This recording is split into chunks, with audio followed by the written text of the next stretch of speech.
O mito das deidades. A cobra aparece como um elemento maniqueísta, né? Pegou a espingarda e atirou no olho dela. Inteligente, ele voltou a morrer aqui. Totalmente despercebido. Ela pediria que ele derramasse esperma na cabeça da grande cobra e essa desencantaria.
O mito das deidades.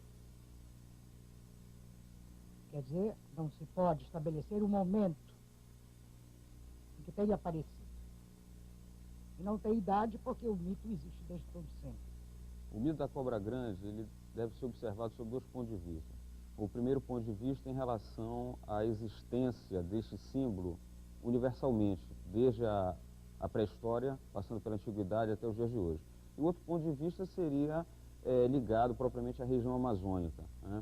Em relação à universalidade, enquanto símbolo universal, nós percebemos a existência da serpente, obviamente da cobra, desde as pinturas parietais, em que nitidamente são observados traços, né? Então esse traço seria a primeira existência registrada de um ser retilíneo e que se equipara evidentemente à cobra grande. As pinturas rupestres, pinturas e desenhos rupestres, testemunham a existência dos mitos. Entretanto, se discute acerca dessa função das pinturas rupestres. Elas estavam localizadas no interior das cavernas, num certo sigilo, até hoje inexplicável.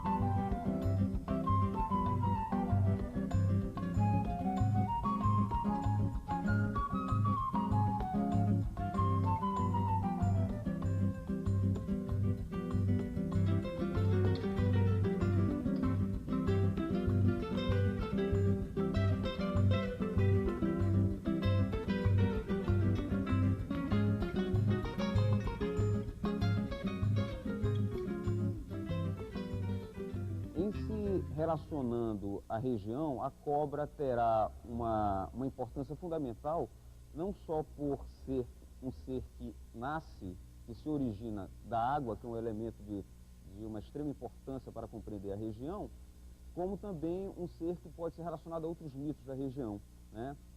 Esta relação com outros mitos da região se dá exatamente pela etimologia da palavra. Cobra grande, para o indígena, é a mesma coisa que boiúna, né? E que na palavra boiúna você tem a presença do radical oia, niboia una, né? Que seria a cobra preta. Você vai encontrar esse mesmo radical presente também em dois outros mitos da região, obviamente enquanto palavra originária, na língua tupi ainda, que seria a mãe d'água, que pode ser chamada também de Oiara ou Uiara, e também o boto, né, que é o Auiará, né, para o indígena. Os portugueses que vieram para a Amazônia, para o Brasil, trouxeram sua história, mas aqui, devido à adaptação, devido à dificuldade de convivência com esse ambiente pesado, floresta, água, mitos, ritos, ele adaptou-se, colonizou-se também pelo processo indígena. Ao casar com a Índia, ele passou a ser um elemento do meio da floresta. Logo, ele adaptou a sua vivência, o encantamento que ele sentiu com esse peso da mata, da vida amazônica, ele tornou-se um ser que dependeu desta floresta, logo adaptou-se às realidades dessa mata, criando uma relação mística dos mitos amazônicos, das lendas e mitos para a sua vida. Então, um exemplo, ele vestiu o boto de paletó, chapéu paleta, a Belle Époque. Ele emprestou o nome a Matinta Pereira.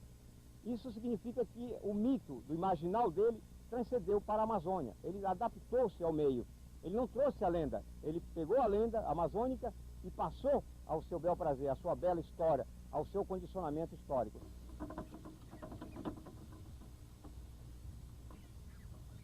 Olha, o que eu sei contar sobre a cobra grande é a história do Miguelão, não é? Um turco que tinha aqui, que fazia comércio nas fazendas, e ele sempre estava viajando, né? E num desse retorno da fazenda, ele veio, era um dia muito chuvoso, tempestade, relâmpago, trovão, ele viu dois focos de luz muito grandes em cima da canoa dele, não é? Quando ele notou, era a cobra grande. Reconheceu que era a cobra grande. Aí ela impedia a passagem dele. Ele, já aborrecido, pegou a espingarda e atirou num olho dela. Daí ela, enfurecida, chegou no barranco e foi caminhando, não é? Foi abrindo o barranco todinho. Então ficou um furo que traspassa de um lago para o outro. E ficou assim uma passagem mais breve para ir para outras fazendas, né?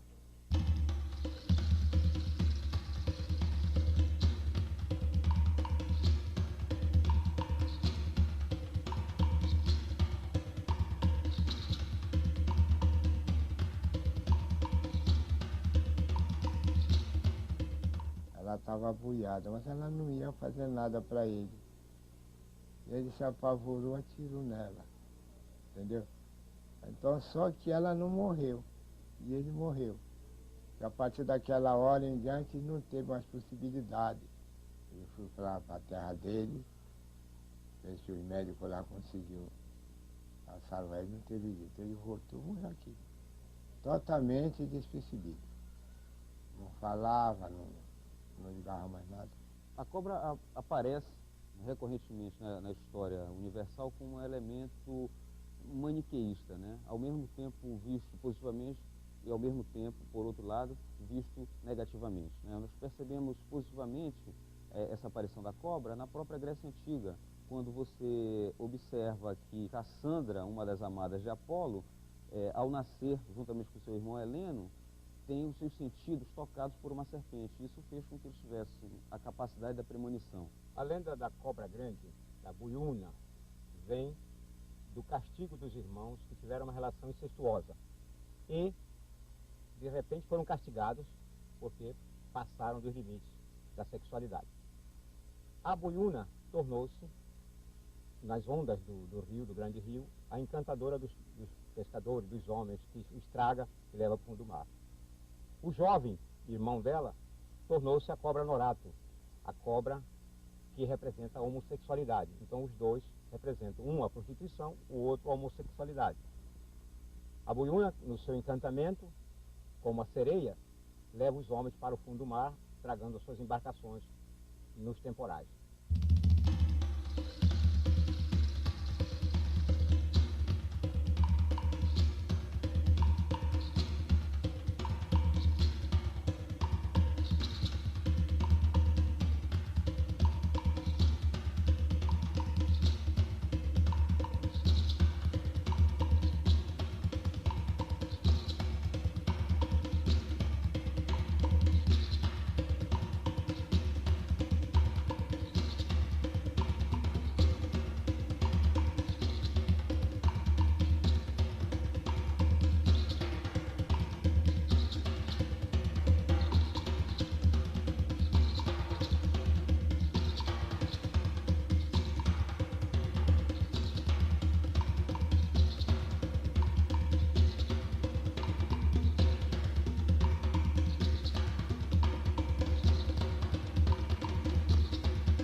sabemos que de tempo em tempo a cobra ela muda o seu perfil, a sua pele, correto?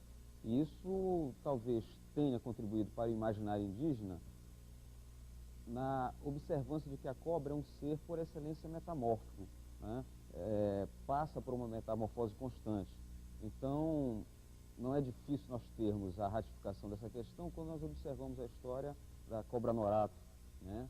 Em que a cobra, o norato se transforma, né, vez por outra, num perfil humano, né? O jovem cobra norato se apresenta nos bares, nas noites, nas festas, como um jovem bonito que convida um rapaz daquele baile a dirigir-se ao igarapé com ele. Nesse momento, ele pede ao rapaz que, ao ele se transformar na cobra norato, na grande cobra norato, que ele derrame sobre sua cabeça o leite.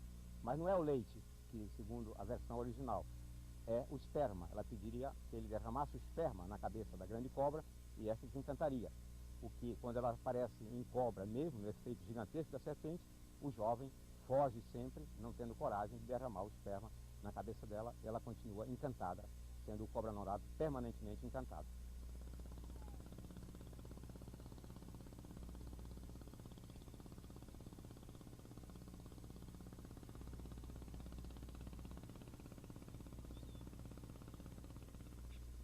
Foram dois rapazes um pegar caranguejo e outro pegar camarão.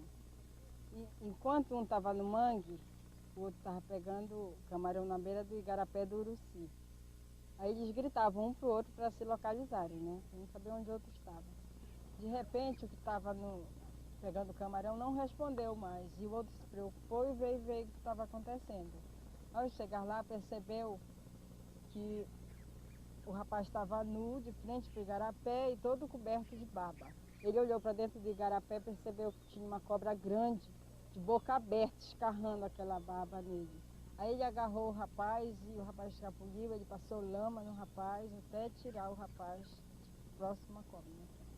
Aí quando ele olhou de novo para o igarapé, a cobra ia mergulhando devagar, bem devagar, até que ele colocou o rapaz dentro da canoa e levou desacordado para casa, né? Na Idade Média, você observa que a igreja explora a imagem da serpente, desde o Antigo Testamento, né, como um elemento negativo, né, já que foi a serpente que seduziu Adão e Eva, né? E observamos isso na região com a presença da serpente sob as igrejas, né? É um elemento muito recorrente para o ribeirinho, principalmente, que nas igrejas das vilas e povoados você tem uma cobra que apresenta a sua cabeça sob a custódia da igreja, né?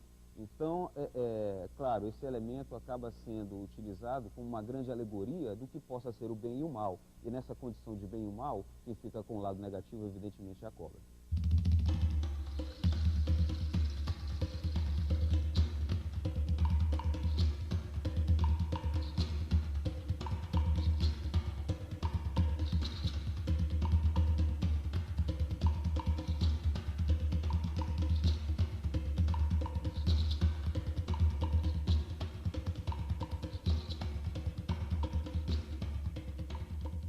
Essa história é que o dono, o que era empregado daí, o gerente, quando eu trabalhava aí, ele contava pra gente que aí existia uma cobra, né? Então essa cobra era muito braba, fazia bravura aí, né? Então eles tinham muito medo dela. Aí falaram com um senhor que era pajé nesse tempo, como eles dão o nome, né? Aí falaram com ele, que era para ver se ele dava um jeito de acalmar ela. Ele disse que o único jeito que tinha era prender ela, né? Aí eles falaram com ele, ele fez o trabalho, aí prendeu ela num fio de cabelo, ele contava, né? Prendeu ela num fio de cabelo, aí eles disseram, o pajé disse onde era o encante dela, onde era o sulapo, que ela existia, né? Ele disse que o único jeito que tinha era prender lá. Aí ele fez o trabalho e prendeu ela, tipo, nesse fio de cabelo, e deixou ela presa. Aí fizeram um tampo, né, de cimento por cima, para ela ficar presa lá, e eles ensinaram o remédio que era para ele botar lá, o senhor, né? Ele só me disse que botava o leite, destemperava o leite, condensado, botavam lá dentro, agora eu não sei com que era o resto, né, que eles botavam. Aí de que era aquele para não mexerem com ela de lá, que ela não derrubar mais nada, né, não destraviar. Aí ela ficou lá, e eu perguntei para ele se ela não atingia assim, eles não viram remorso nenhum, ele disse que nunca viram, né. Agora que eles faziam isso, eles faziam. Agora que tem o tampo, tem. Porque eu trabalhava lá na cozinha, né? E via. Eu dizia para ele, Fernanda, não atinge a gente não. Lá não mexe com ninguém.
O ofício da pescaria eu aprendi com meu pai e meu avô, quando eu ainda era um molecote.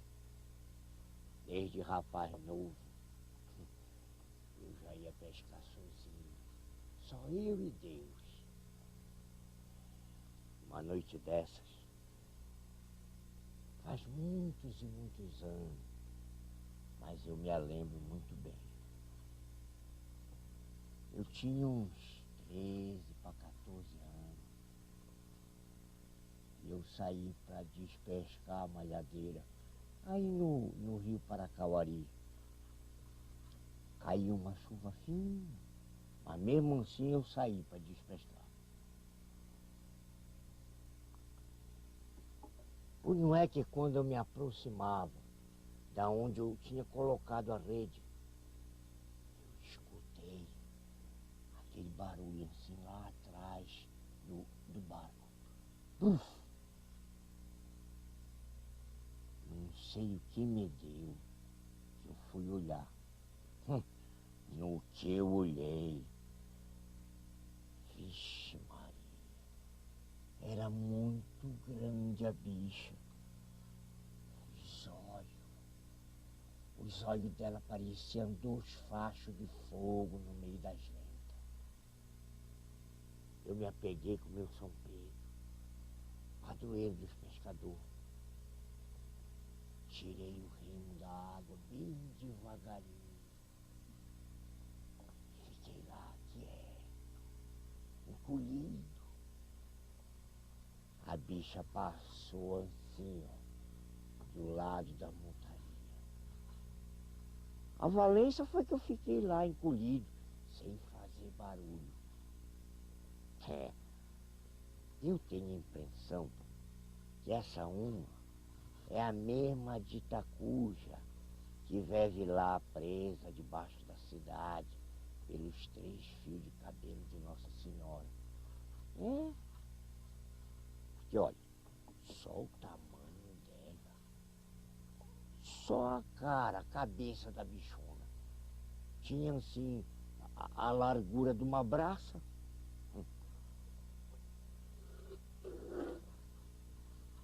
Porque sumando, da feita que a bicha sentou, eu bruco-truco, não quis mais nem saber de malhadeira.